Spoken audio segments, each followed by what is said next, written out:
Salam, saudara sekalian yang saya hormati. Assalamualaikum warahmatullahi wabarakatuh. Mari berbagi ilmu bersama saya, Bambang Triatmojo.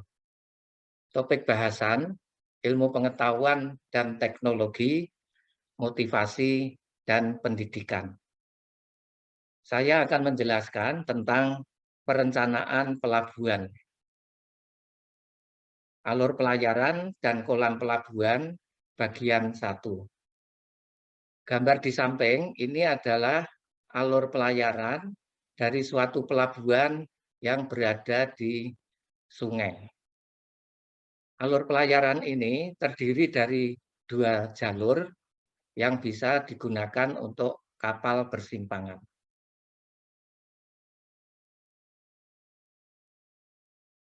Untuk menjelaskan perencanaan pelabuhan ini, saya menggunakan untuk kuliah ini, saya menggunakan buku perencanaan pelabuhan yang saya tulis ya. Dan apabila ada saudara yang ingin memilikinya, bisa menghubungi saudari Sri Jamilah Pujiwati dengan nomor 0812 159 6766. Pertama kali saya akan menjelaskan beberapa fasilitas yang ada di pelabuhan. Ini adalah gambar tata letak pelabuhan yang berada di pantai dan terbuka ke laut. Nah, beberapa fasilitas, yaitu yang pertama adalah pemecah gelombang. Ini adalah pemecah gelombang yang fungsinya adalah untuk melindungi perairan pelabuhan ini dari gangguan gelombang. Kalau misalkan ada gelombang datang dari sini, ya, maka gelombang ini akan terhalang oleh pemecah gelombang, sehingga perairan ini tenang.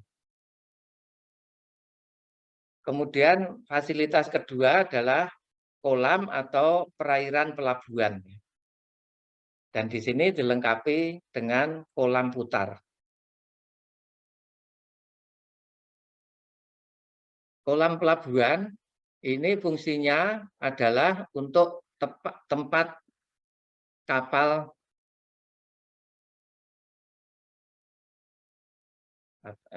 ini nanti dihapus ya. Kemudian fasilitas berikutnya adalah alur pelayaran.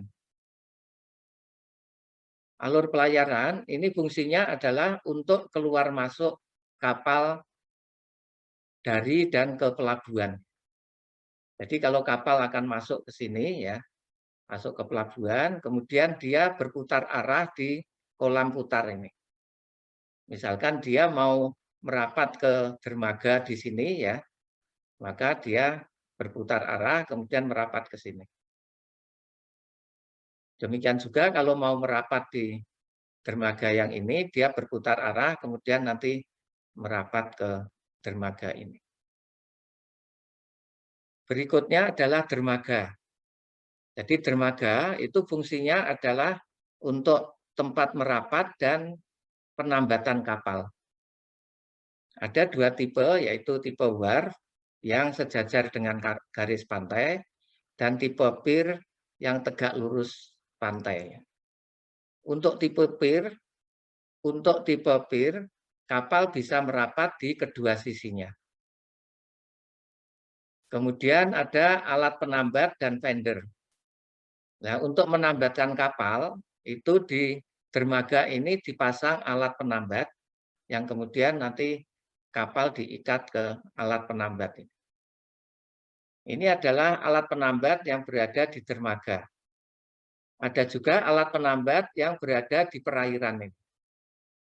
Jadi misalkan karena dermaga sedang penuh, maka kapal menunggu di perairan pelabuhan.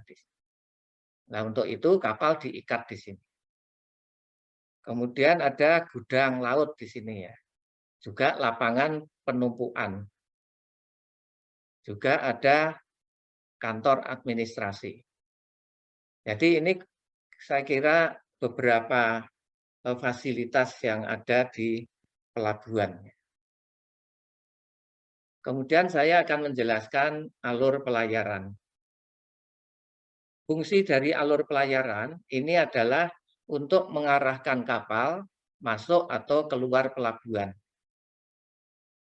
Alur pelayaran didesain berdasarkan kapal terbesar yang menggunakan pelabuhan ini.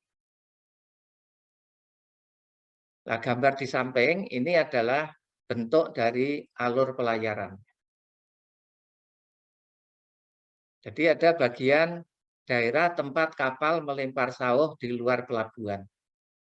Jadi sebelum kapal masuk ke pelabuhan, dia melempar sauh di daerah ini. Kemudian ketika dia sudah diizinkan masuk ke pelabuhan, dia masuk ke ini adalah daerah pendekatan atau approach channel. Kemudian ketiga ini adalah alur masuk di luar pelabuhan.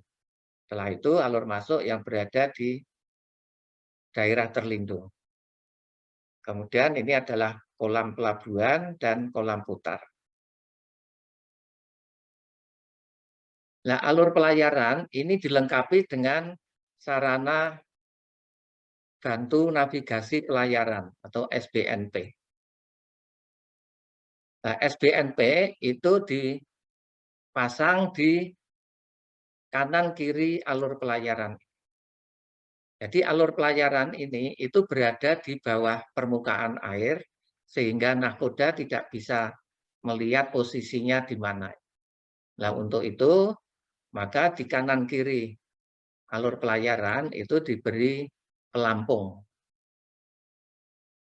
Pelampung suar namanya. Beberapa SBNP ini terdiri yang pertama adalah di ujung-ujung pemecah gelombang itu dipasang menara suar ya.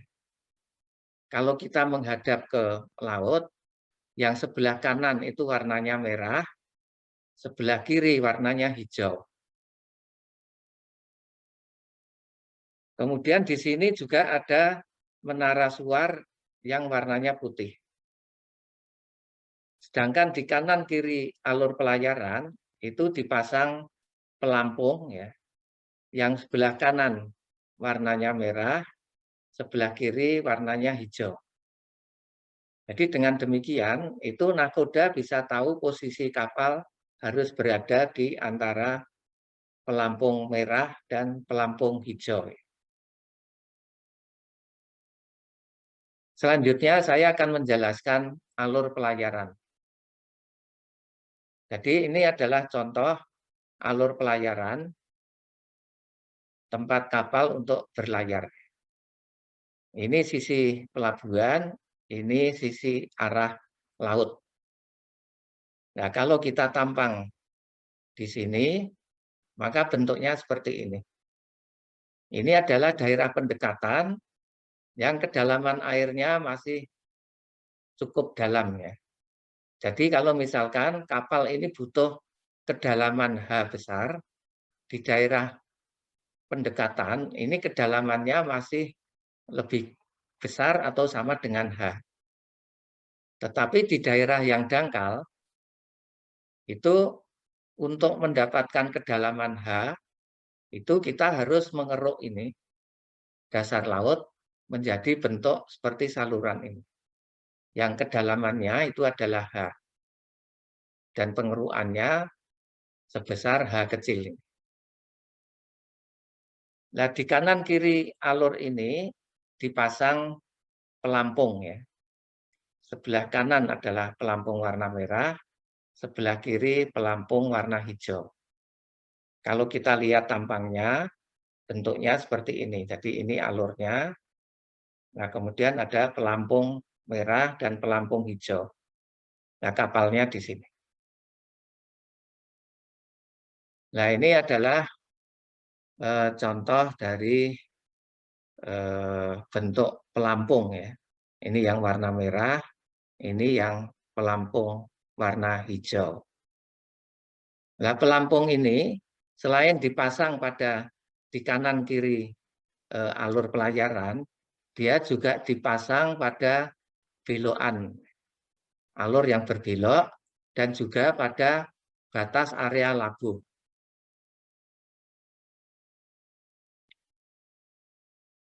Nah, nanti kapal bergerak di antara pelampung warna merah dan hijau itu. Nah, ini adalah contoh alur pelayaran Pelabuhan Tanjung Perak, Surabaya. Gambar ini adalah hasil dari penelitian tesis Saudara Dian Ayub Setiawan yang saya bimbing. Jadi ada alur pelayaran Barat Surabaya, APBS ya. Jadi ini adalah pelabuhan Tanjung Perak Surabaya. Di sini ada Pulau Madura, alur pelayaran Barat Surabaya atau APBS itu adalah yang warna kuning ini. Kedalamannya sampai min 8,4 meter LWS, panjangnya 73,5 kilometer, lebarnya 150 meter. Alur ini bisa dilalui kapal dengan bobot 15.000 DWT. Sedangkan alur pelayaran Timur Surabaya ini kedalamannya lebih kecil ya, yaitu min 3,5 meter. Panjangnya 37 km dan lebarnya 150 meter. Bisa dilalui kapal dengan bobot 1.000 DWT. Jadi kapalnya lebih kecil karena di sini ada jembatan Suramadu ya.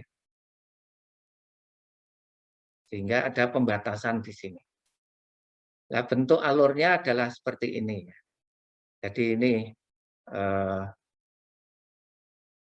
Pelabuhan Tanjung Perak, Surabaya, kemudian alurnya ini. Ini sepanjang 73 km, kemudian dia belok ke barat, yang misalkan mau ke arah Jakarta, Semarang, ya.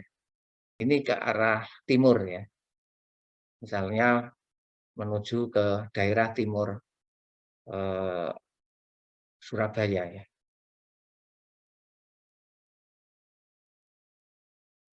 Nah, kemudian saya akan menjelaskan manuver kapal yang masuk ke pelabuhan. Untuk kapal kecil yang masuk pelabuhan, itu dia bisa menggunakan mesinnya sendiri. Tapi kalau kapal besar, dia dibantu oleh kapal tunda. Nah, ini saya akan menjelaskan contoh manuver kapal di pelabuhan ASEAN Aceh Fertilizer, pabrik pupuk ASEAN. Nah, ini adalah pelabuhannya ya. Ini pemecah gelombang, ini alur pelayaran. Nah, kolam pelabuhannya itu berada di darat dengan melakukan penggalian. Pelabuhan ini digunakan untuk kapal dengan bobot 8.000 sampai 10.000 DWT.